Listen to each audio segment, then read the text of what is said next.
Yes. Okay. There's one that okay.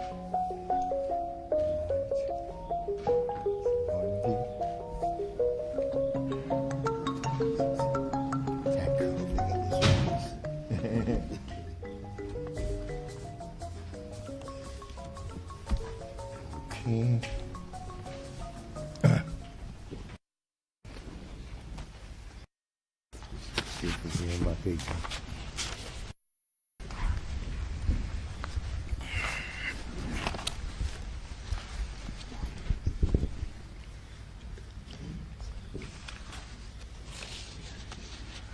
This is my journalist. Ready? Okay. Fellow Zimbabweans, I address you tonight on the back of a meeting I held today with the nation's Security Forces Command element.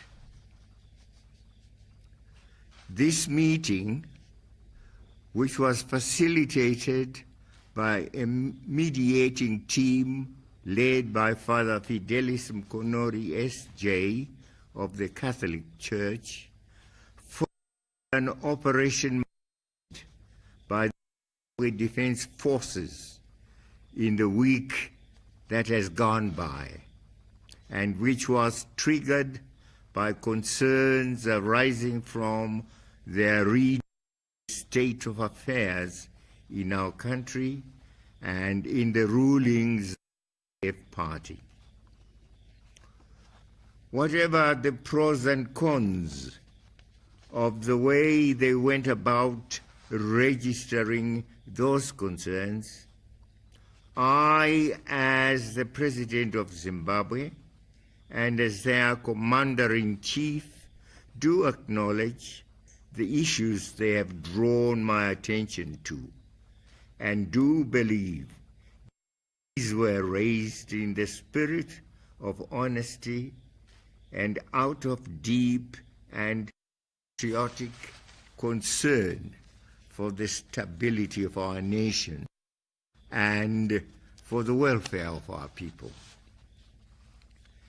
As I address you, I'm also aware of a whole range of concerns which has come from you all as citizens of our great country, and who thus deserve our untrammeled attention.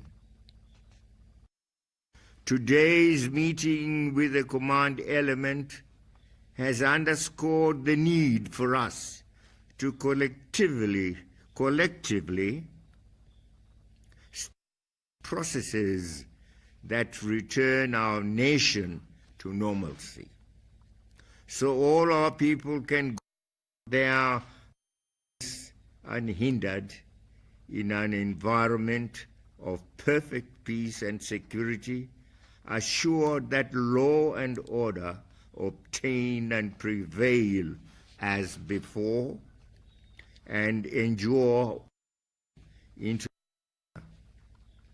If there is any one observation made and drawn from events of the past week, it is the unshakable pedestal upon which rests our peace, law and order, amply indicating that as Zimbabweans, we are generally a peaceably disposed people, and with a givenness to expressing our grievances and to resolving our differences ourselves, and with a level of dignity, discipline, and restraint so rare to many other nations. This is to be admired. Indeed, such traits form the pith of our national character and personality. Yes, a veritable resource we summon and draw upon in times of vicissitudes. The operation I have alluded to did not amount to a threat to our well-cherished constitutional order, nor was it a challenge to my authority as head of state and government. Not even as Commander-in-Chief of the Zimbabwe Defense Forces. To the man, the command element remained respectful and comported with the dictates and mores of constitutionalism. True, a few incidents may have occurred here and there, but these are being corrected. I'm happy that throughout the short period, the pillars of state remained functional. Even happier for me, and arising from today's meeting is a strong sense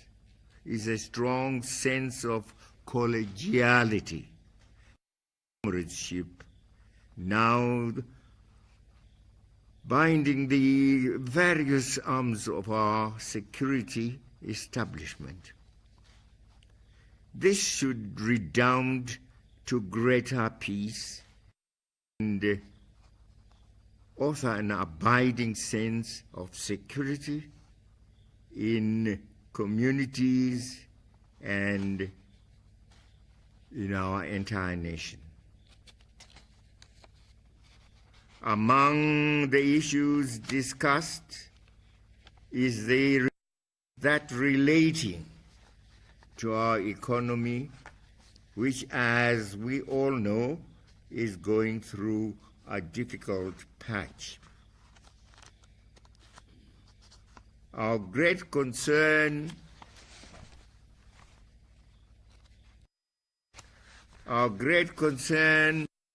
to that guide the operations of all its organs. No, that jump. Of greater concern, may I read this again? I beg your pardon.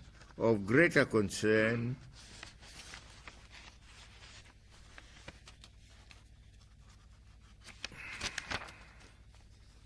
to our commanders are the well-founded fears that the lack of unity and commonness of purpose in both party and government was translating into perceptions of inattentiveness to the economy. Open public spurts between high-ranking officials in the party and government, exacerbated by multiple conflicting messages from both the party and government, made the criticisms leveled against us inescapable. Amidst of all this, flagship projects already adopted by government stood stalled or mired in needless controversies. All this now has to stop as we inaugurate a new work culture and pace which will show a strong sense of purpose and commitment to turning around our economy in terms of our policies. Government remains committed to improving the social and material conditions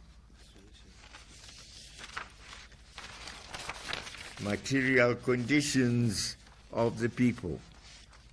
Government soon unveil an entrepreneurial skills and business development program which will empower and unleash gainful projects at our growth points and rural areas. Fellow Zimbabweans, we are a nation born out of a protracted struggle for national independence. Our roots lie in that epochal struggle whose goals and ideals must guide our present and structure our future.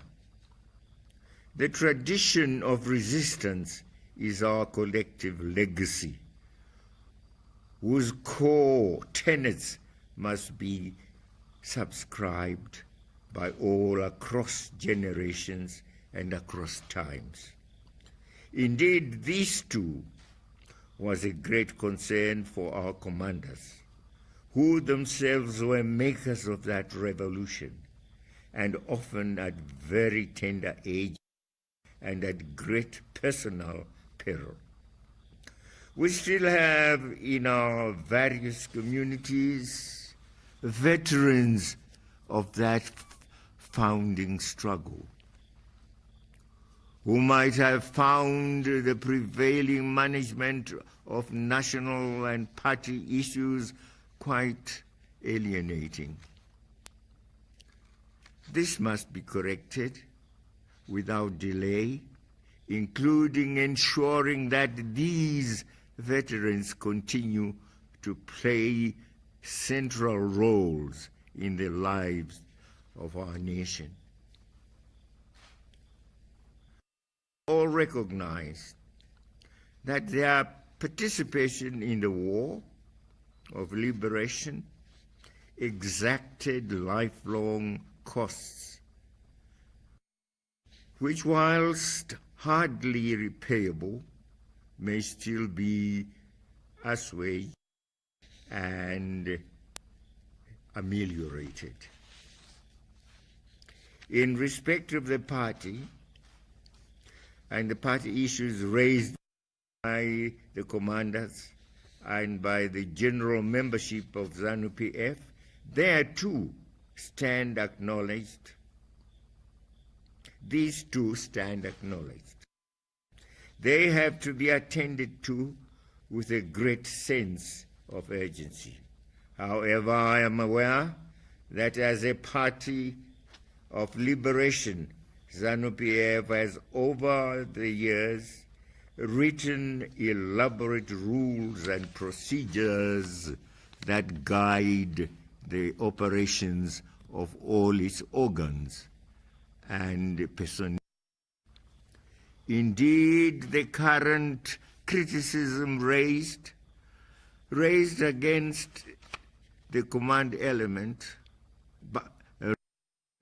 against it by the command element and some of its members have arisen from a well-founded perception that the party was stretching or even failing in its own rules and procedures. The way forward, thus, cannot be based on vying cliques that ride roughshod over party rules and procedures. There has to be a net to the guiding principles of our party as enshrined in its constitution, which must apply fairly and equitably in all situations and before all members. The era of victimization and arbitrary decisions must be put behind, so as we all embrace a new ethos predicated on the supreme law of our party and nourished by an abiding sense of camaraderie. To all this must be a general recognition that ZANU-PF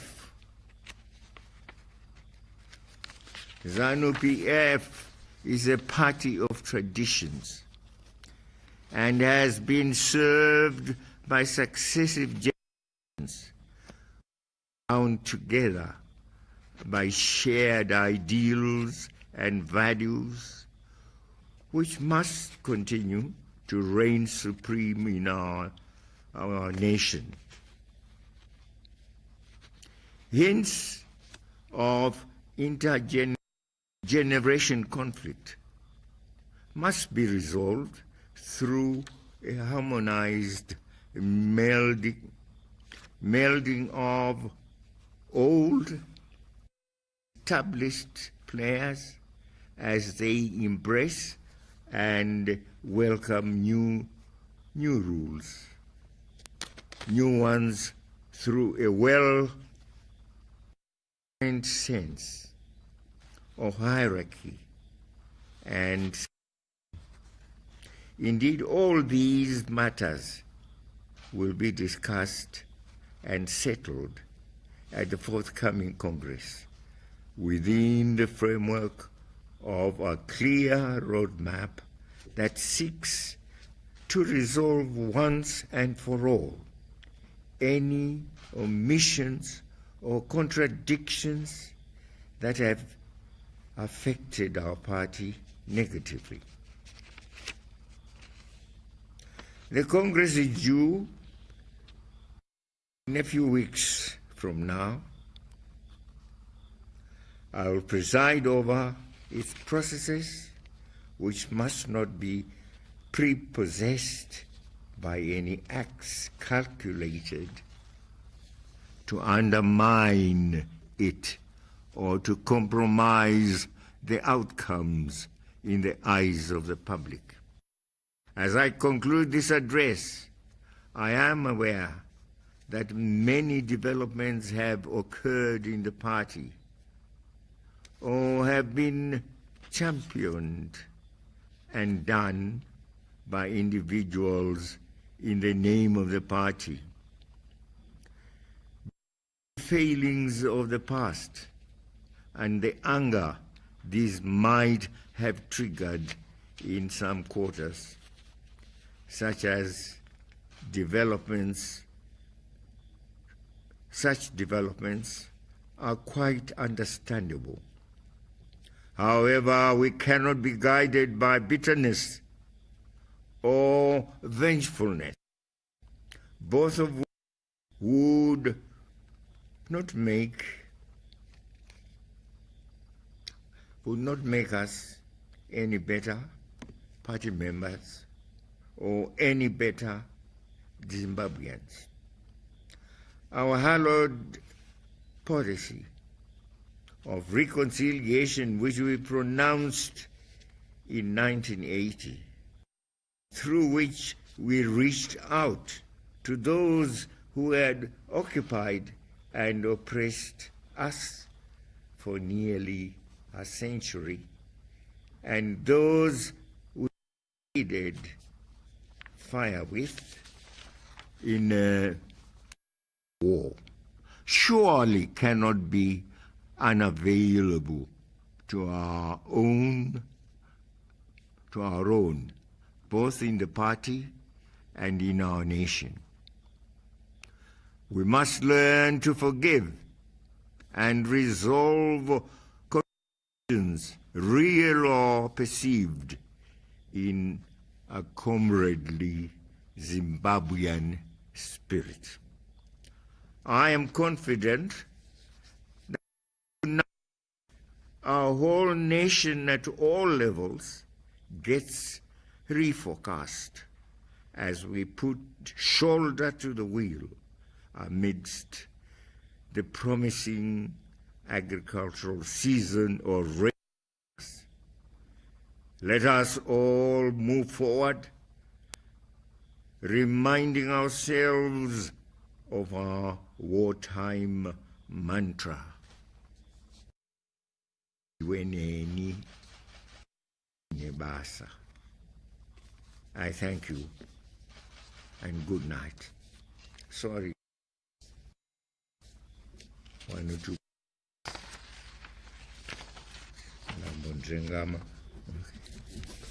I hope we can correct that. It's a long speech. Tatenda. Asante sana. Siyabonga.